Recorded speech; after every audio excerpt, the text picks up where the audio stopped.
Welcome back. কেমন আছো তোমরা? আশা করি সবাই ভালো আছো।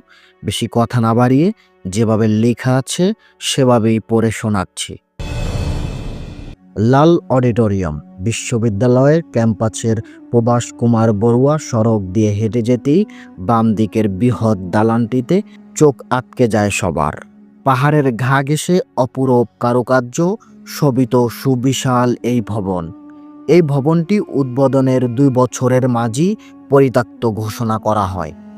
প্রায় ১২০০ আসন ধারণ ক্ষমতা সম্পন্ন বিড়ো আয়তন।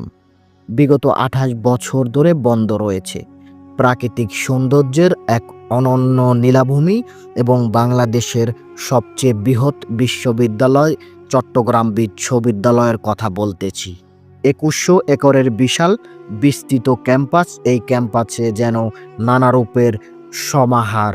পাহাড়, ঝর্ণা, লেক, সাপ, পাখি, হরিণ সহ বৈচিত্র্য এই ক্যাম্পাসে এনে দিয়েছে ভিন্ন এক মাধুরীযতা।